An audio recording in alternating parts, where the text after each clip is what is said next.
way, he can do the same thing. So yeah. That's my point is that and this is I can't say this for everybody, but I can say this with the black church. A lot of times, and the Catholic Church in a way, a lot of times people are not removed, they're just moved. So you Yeah, just just moving the being problem reassigned. somewhere else, and there's Hmm. no real accountability. And that's why a lot of those people are getting those bags now. Miss Nicole, have I know you probably never tried nothing like that. Your mother would have probably skinned you alive, but have you seen that happen in your work environment or in church? I mean, I don't think I personally have seen that. I think that I personally have done that when I was younger, but this was after my parents moved to Arizona. I still lived in Pennsylvania, and I worked for Amtrak, and I worked on the train. And I was 22. So a lot of the people that worked on the train, they were older. And to me, when you're 22, somebody that's 40 is older, right?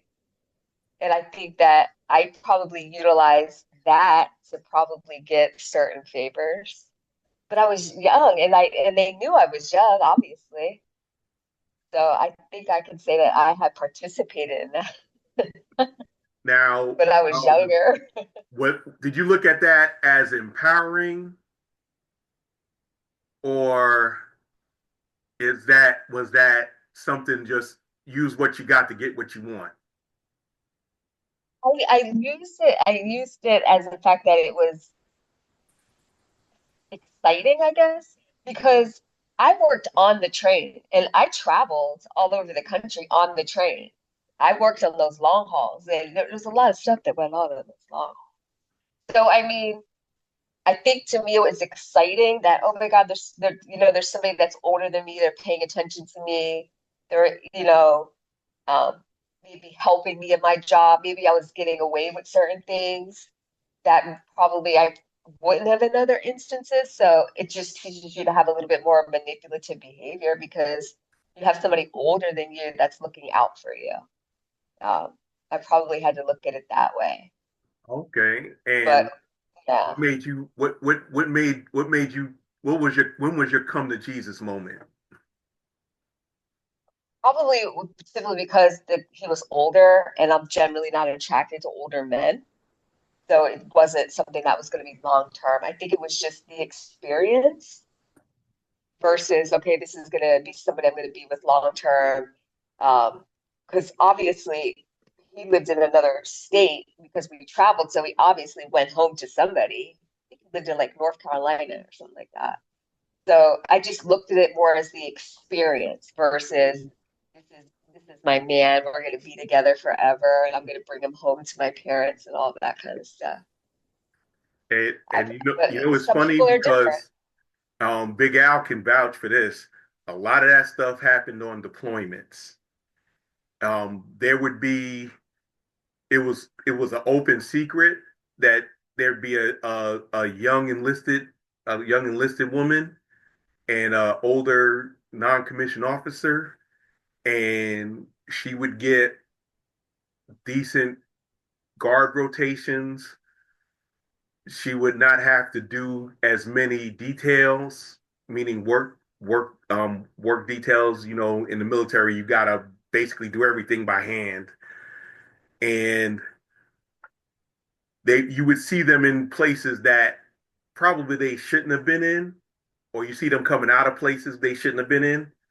But if it didn't, if it wasn't addressed, a lot of that stuff kind of went under the radar. And then what would happen is a new young lady would come in, and that senior non-commissioned officer would turn their attention to them.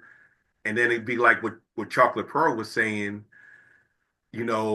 scoring women start, and that's when a lot of investigations and things of that nature start. You agree, Big Al? Oh yeah. I mean, it was like the wild, wild west during the deployment in Kuwait for OEF and OIF. And, you know, it just seems like the morality uh, guides for people just went out of the window because you knew you were going to be deployed for a long period of time. And I think somebody earlier mentioned buddies.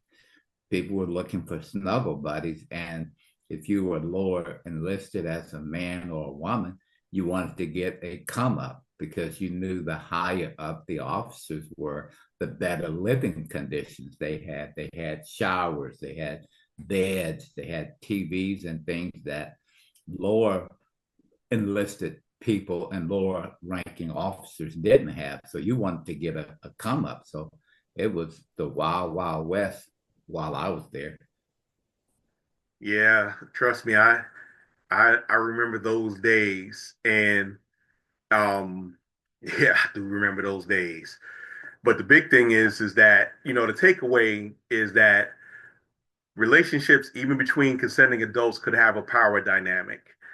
And if there's an imbalance, there's going to be situations like that where the person that doesn't have the power but has what the person in power wants, and they use they use what they have to get what they want.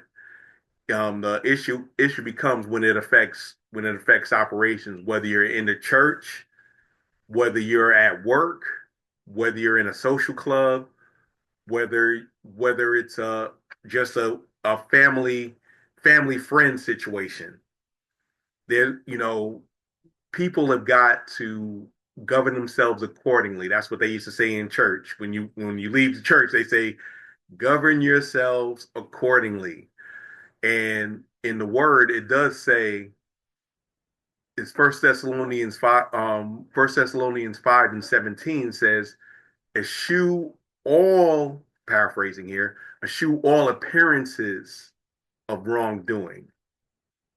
Meaning you may not be doing it, but if it looks like it, you gotta avoid even it looking like something's wrong. And that's kind of where Mr. Sharp is on that end. He didn't do anything illegal. He didn't do anything unethical. Borderline immoral, but I'm not going to go there. I'm not going to legislate morality. But it's the appearance of something not right that got people riled up and got him hemmed up. Well, we're coming to the end of this show, and I'm glad that everybody came on. This was a good topic. We'll find something else to talk about, and this is, part of our family call. And even though we might not be related by blood, we still, when you're on this call, you're on this show, you're on DFG's Corner, you're family, and we're gonna treat you as such.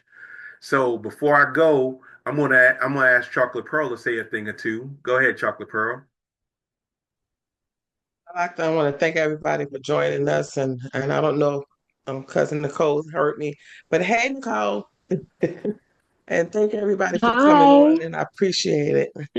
I appreciate the love. I appreciate the support. Don't forget to Beanie done dropped off. She must have fallen asleep. Don't forget to like, share, and subscribe. And that's what's up.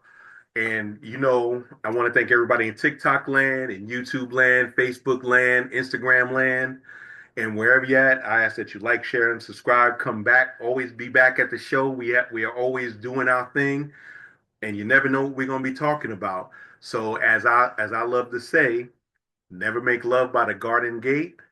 Though love is blind, the neighbors ain't. Y'all have a great Tuesday. And on Thursdays, we got Upscale Vibes Worldwide, where I'm a co-host with the fabulous Dr. Fabulous. If y'all want to come on there, we're having an open forum, and my topic for that is going to be, how are finances affecting your relationships? So y'all be good. Thank y'all for coming on. Be good. Have a great week. Peace out. Bye.